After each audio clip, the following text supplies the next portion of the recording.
पानी की कीमत। टुनटुनी को पानी में खेलने का बहुत शौक था। जब सुबह वह नहाने जाती थी तो खूब पानी बहाया करती थी। उसकी इस हरकत से उसके माता पिता बहुत परेशान थे। कई बार टोनी को उसके माता पिता ने समझाया भी था कि पानी बहुत अनमोल होता है। इस तरह पानी को बहाना ठीक बात नहीं है, लेकिन टोनी अपने माता पिता की बात नहीं सुनती थी। उसने पानी को बर्बाद करना बंद नहीं किया। टोनी हमेशा यही सोचती थी कि उसके पिताजी पानी का पैसा दे रहे हैं तो वह जितना चाहे उतना पानी इस्तेमाल कर सकती है। छुट्टी के दिन में टोनी ने नल चलाकर घंटों तक छोड़ दिया और उसके नीचे बैठी रही।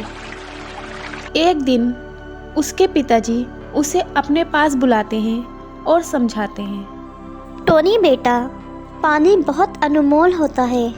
ज़रूरत पड़ने पर थोड़ा सा पानी ही इंसान को जीवित रख सकता है। इसके बिना हम जीवन की कल्पना भी नहीं कर सकते। इससे इस तरह बर्बाद करना ठीक बात नहीं है। तुम अभी छोटी हो, इसीलिए पानी की अहमियत को समझो। लेकिन हमेशा की तरह टोनी ने अपने पिता की बात को एक कान से सुना और दूसरे कान से निकाल दिया। वह उन पर अमल करना ज़रूरी नहीं समझती थी। गर्मी के दिन आ गए।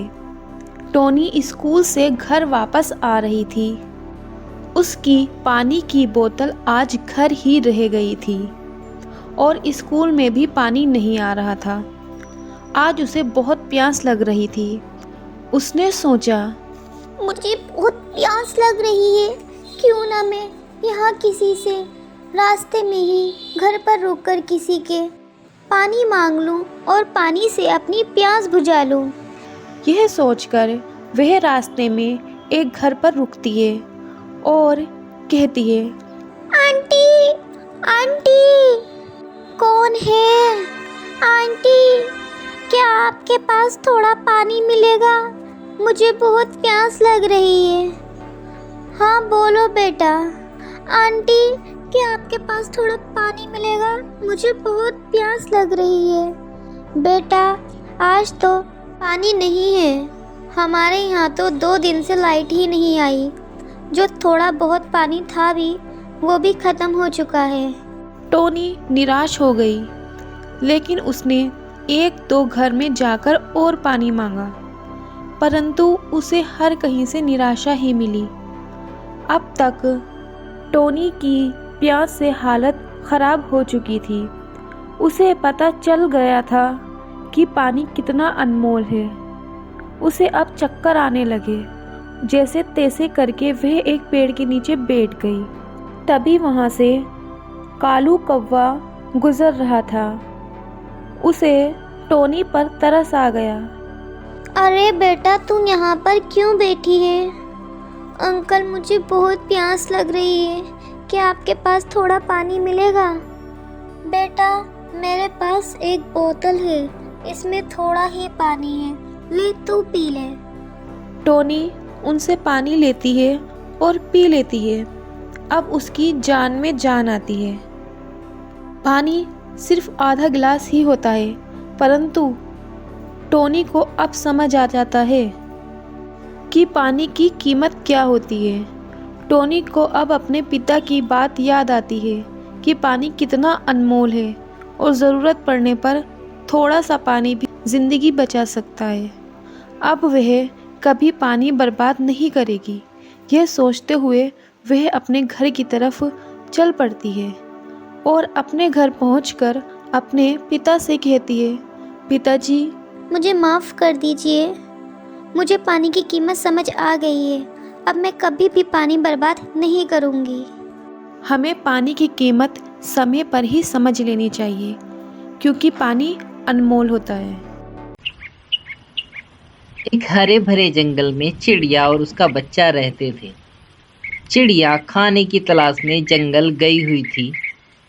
चिड़िया के बच्चे ने देखा सामने ही कौवे का बच्चा आइसक्रीम खा रहा है। उसने सोचा उसको भी आइसक्रीम खानी चाहिए। वह कौवे के बच्चे के पास जाता है और आइसक्रीम मांगने लगता है। तुम तो आइसक्रीम खाए ही जा रहे हो, मुझे भी दो ना थोड़ी सी आइसक्रीम। दिन में मुझको खाने को एक ही आइसक्रीम तो मिलती है, मैं तुमको यह नहीं दूंगा, मुझको ही खानी है पूरी आइसक्रीम।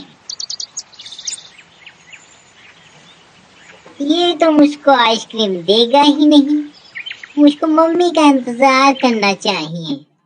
आइसक्रीम वाला भी इधर ही आ रहा है। चिड़िया का बच्चा उदास होकर वापस आइसक्रीम वाले के पास चला जाता है और उससे आइसक्रीम मांगने लगता है।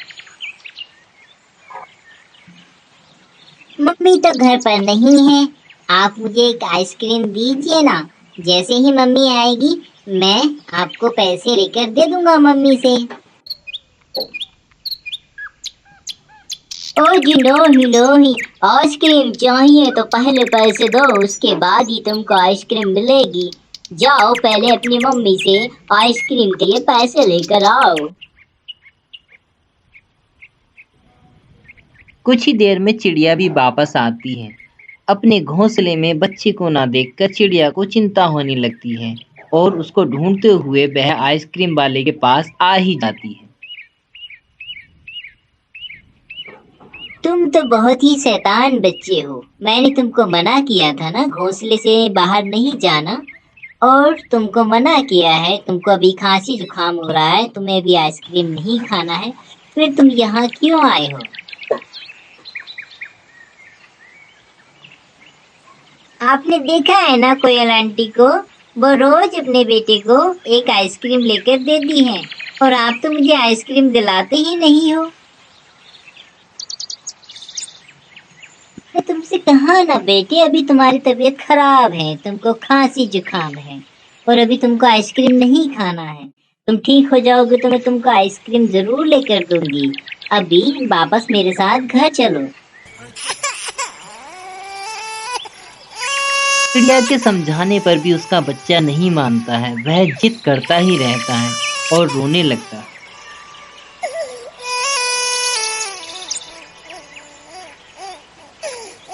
ठीक है, मैं तुम्हें आइसक्रीम दिला रही हूँ, लेकिन ये आखिरी बार है। जब तक तुम्हारी तबीयत ठीक नहीं हो जाती मैं तुमको आइसक्रीम नहीं दिलाऊंगी। चिड़िया का बच्चा बड़े प्यार से आइसक्रीम खाता है, लेकिन आइसक्रीम खाने के बाद ही उसकी खांसी जुकाम बहुत ज्यादा बढ़ जाती है। तुम्हारी खांसी जुकाम तो बहुत ज्यादा बढ़ गई है, मैंने तुमको मना किया था, फिर भी तुम नहीं माने। अब तुम्हें डॉक्टर के पास चलना पड़ेगा और वो तुमको एक सुई लगाएंगे, उसके बाद ही तुम ठीक हो सकते हो। चिड़िया अपने बच्चे को लेकर डॉक्टर के पास आती है और डॉक्टर को सारी कहानी बताती है। डॉक्टर चिड़िया के बच्चे को एक सुई लगाता है और उसको समझाता है कि आइसक्रीम नहीं खानी चाहिए। मम्मी, सुई से तो बहुत दर्द हो रहा है, मैं आपको प्रॉमिस करता हूँ मैं आगे से कभी भी आइसक्रीम के लिए आपसे जिद नहीं करूँगा।